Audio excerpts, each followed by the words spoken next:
Hey guys, I am Danny, your friendly tech amigo. Welcome back to the channel. We just had the video. I just did the M1 Pro and M1 Max MacBook Pros. Now let's talk about the headphones. AirPods 3 were supposed to come out, or were expected to come out at least a while ago. I did a video on that. I'll leave the description up here on top. I think it's here. Where we were supposed to get the shorter stemmed, and we were gonna get that tactic feature. Everything that I've said on the previous video was correct, but they did add a little special in there. Now, we're not gonna get noise cancellation, but we are getting spatial audio.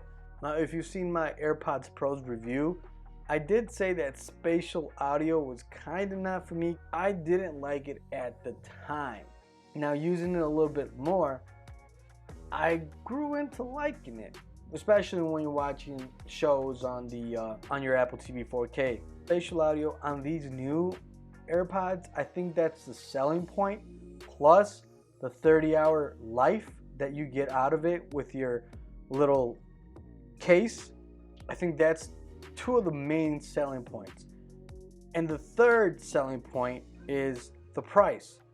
$179. The Beats Studio Buds, they do have cancellation, do have transparency mode and all that, and they're at $129 now. They're $130, but they don't have spatial audio. And I do think that I'm gonna admit it, I was wrong, and I do think that spatial audio will be the next big thing with Apple, at least with Apple. But if they can't stick to your ear comfortably and they can't stay in there, then when you're working out and when you're running, they said even when you're running in the rain, they're bound to come out. And if they come out, they're gonna go down the drain like the little boat from Georgie, and that clown's gonna get you. AirPods, third generation, huge improvement over the second generation. My wife has the second generation. She doesn't have the wireless charging case. Now for this one, you can use the wireless MagSafe charging for the iPhone 12 lineup and for the iPhone 13, obviously. You can use that charger to charge these. I mean, if you have the AirPods Pros, stick with those.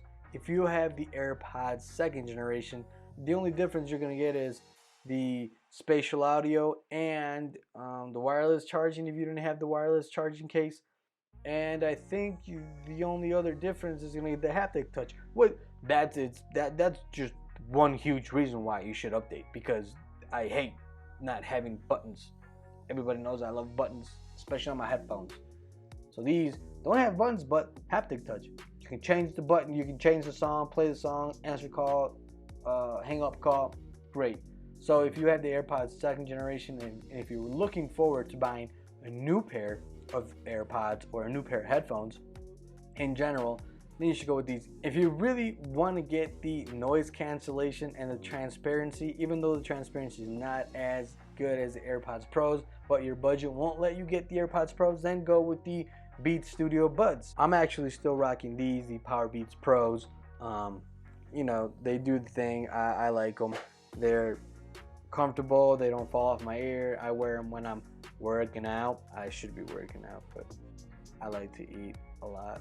But anyway, let me know what kind of headphones you guys got. You guys plan to upgrade into this headphones? Let me know.